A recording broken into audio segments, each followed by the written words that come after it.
la 59, la 25 y la 21. El día 15 le enviamos nosotros un mensaje a Ochoa. Estamos esperando noticias y datos más precisos sobre lo ocurrido el día 14 al este de Cuito. Conocer las pérdidas cubanas y, si es posible, las angolanas de las 3 brigadas que se replegaron, así como las posibles pérdidas en equipos, piezas de artillería, etc. Más adelante le digo, después de los errores cometidos y el tiempo perdido en ajustar la defensa de Cuito, es necesario mantener ahora el máximo de sangre fría. Ha sido una constante por parte de ustedes menospreciar las posibles acciones enemigas. Debemos estar más alertas y más conscientes a fin de evitar sorpresas y errores. No te oculto que aquí estamos amargados con lo ocurrido, que fue previsto y advertido en reiteradas ocasiones. Casi durante un mes completo estuvimos insistiendo en el reajuste de las líneas.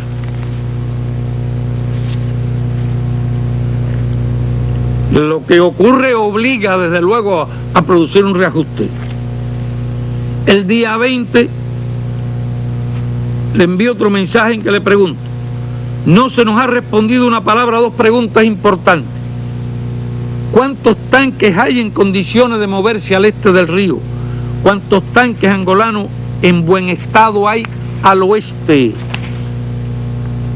Pregunto esto porque pensamos en la conveniencia de reforzar el este con algunos tanques angolanos de los que quedaron al oeste del río, de modo que la pequeña reserva situada al este cuente por lo menos con 10 o 12 tanques. Ustedes deben tener presente los peligros de la situación al este del río. Si el enemigo logra romper las defensas, las fuerzas angolanas quedarán de espaldas al río y podrían ser incontables las bajas entre ahogados, muertos y prisioneros, lo que constituiría una verdadera catástrofe. Si tal hecho ocurriese, difícilmente se podría sostener Cuito, y las consecuencias políticas y morales para la FAPLA y el gobierno angolano serían funestas. Es que ya el puente que une el este con el oeste está destruido. La aviación enemiga logra romper el puente utilizando unos aviones automáticos. El día 21 de ese mismo mes, febrero, se envía otro mensaje y entre otras cosas se le dice: lo que para nosotros resulta verdaderamente incomprensible es la lentitud con que se procede en Cuito Cuanavales. Ha pasado una semana entera desde los acontecimientos del 14 de febrero y todavía no se ha pasado al oeste del río más que 2 batallones de la 21 Brigada. Quedan del otro lado, según nuestros cálculos, alrededor de 3.500 soldados angolanos y buena cantidad de técnica que debía haber sido trasladada hacia el oeste.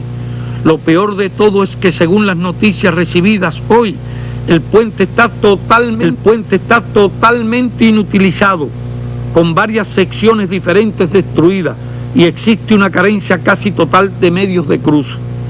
Se informa también que mañana lunes van a enviar 3 rollos de soga para Cuito. ¿Qué ocurriría entonces si el enemigo rompe mañana la línea y lanza toda la fuerza contra el río? Se han perdido un montón de días. Nosotros no nos explicamos bien cómo se transmiten nuestras instrucciones o simples puntos de vista a nuestra gente en Cuito. No sabemos quién es el responsable de recibirlas y de ejecutarlas. Ni siquiera sabemos si esas instrucciones o puntos de vista son conocidos en ese punto. Algo está fallando en la transmisión de las órdenes. Yo parto de la información tuya de que allí la responsabilidad de lo que se hace es nuestra. Por otro lado, nos parece que falta previsión, que los que allí dirigen ignoran las consecuencias militares, políticas y morales verdaderamente funestas que puede tener un desastre con las fuerzas del este del río, sin disponer siquiera de unos cuantos botes para hacer lo que hicieron los ingleses con su flota en Dunkerque. En estas condiciones, creo que Polo debe permanecer en Cuito hasta que estos gravísimos problemas sean resueltos. Envíale urgentemente una comunicación en ese sentido. A nuestro juicio debe adoptarse sin vacilación alguna la fórmula planteada en mi mensaje de ayer, es decir, mantener un reducto fuertemente fortificado con no más de una brigada al este del río, con línea de defensa escalonada y los tanques disponibles allí a la retaguardia. Espero que ya esta noche comiencen a pasar la artillería con los escasos medios de transporte disponibles, así como el personal que falta de la 21 y la 8 brigadas. Nosotros estábamos insistiendo que pasaran la técnica de este lado, reunir toda la artillería al lado oeste del río, reducir aquella línea, en fin, las medidas que a nuestro juicio debían adoptarse en aquellas circunstancias. En realidad Polo va para allá, Polo resuelve el problema, ajusta las líneas y a partir de ese momento todos los ataques de Sudáfrica se estrellaron contra aquel reducto que estaba al este del río. Desde que venían aproximándose caían bajo el bombardeo de la artillería que estaba al oeste, que era más fácil de suministrar de municiones, caían bajo el ataque de la aviación, caían en los campos de minas y se estrellaron varias veces contra aquel reducto que no pudieron tomar. Y en ese periodo prácticamente nosotros no tuvimos baja, eran mínimas. Y el enemigo se estrelló, Cuito Cuanavale se convirtió en una trampa para el enemigo. ¿Qué estaba ocurriendo en ese momento? Trámites que estaba realizando Martínez para viajar, buscando el pasaporte, haciendo contactos en ese momento. Bien, ¿qué tiempo se mantuvo esta situación crítica? El 6 de marzo se envía para Cuito Cuanavale al general Lorente, que se quede allí. Polo tenía que hacerse cargo desde Lubango de toda la dirección del Frente Sur. El 6 de marzo se da la orden a la fuerza por el flanco derecho de avanzar hacia el sur. Comienza la operación estratégica más importante de todo.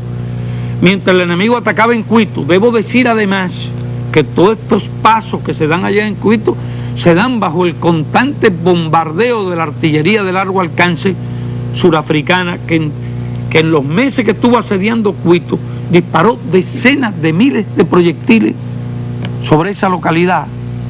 Todo esto de que hablamos aquí se hacía bajo el bombardeo incesante de la artillería surafricana. Pero ya habíamos logrado el objetivo de evitar que el enemigo tomara Cuito, frenarlo allí, hacer que se desgaste y comience el avance por el flanco derecho. La orden de avanzar se da el 10 de marzo. Comienza el avance de las tropas hacia el sur. Ese también es un periodo muy importante, muy crítico. Se inician los combates de nuestra exploración con la exploración surafricana. Se llevan a cabo una serie de combates y me recuerdo que en aquel periodo hay que librar otra batalla. Si en Cuito era la de reajustar la línea, en el sur era contra un concepto de Ochoa de que la infantería debía ir a pie, la exploración a pie. Nosotros, a partir del análisis del terreno, falta de agua, largas distancias, éramos partidarios de mecanizar la exploración. Es decir, que cuando menos que no se enviara una tropa 50 o 60 kilómetros en la profundidad sin un vehículo que estuviera por lo menos a 8 o 10 kilómetros, porque ir en vehículo tiene sus ventajas y tiene sus desventajas. Yo planteaba que había que aprovechar las ventajas de la exploración a pie con las ventajas de la exploración mecanizada, pero en fin, esa es otra historia larga. De este periodo me voy a referir al momento, algo que está ocurriendo en el mes de junio. ¿Qué ocurre en el mes de junio? El mes de junio era un mes crítico. Ya nuestras tropas estaban aproximándose a la frontera. Nuestro campo de aviación más próximo eran Lubango y Matala. a 250 kilómetros. Ya la aviación apenas tenía uso allí, podía usarse.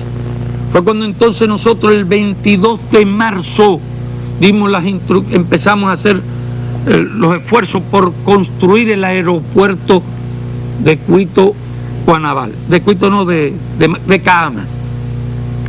Pero bien, eso fue el 22 de marzo. Nosotros le enviamos un cable muy breve que dice qué hace falta y qué tiempo para convertir la pista de Caama en una pista operativa para aviones de combate si se trabaja a toda máquina. Ahí empezó la batalla. Polo tomó el asunto en sus manos, reunió todos los equipos que pudo. Desde Cuba se le envió una cantidad de equipos nuevos, camiones, bulldozers, cargadores, todos los medios para rápidamente, a toda velocidad, para construir este aeropuerto que fue otra gran proeza. Se construyó en unas pocas semanas. Ya para junio estaba construida la primera pista del aeropuerto, se estaba construyendo la segunda, ya era operativo en el mes de junio.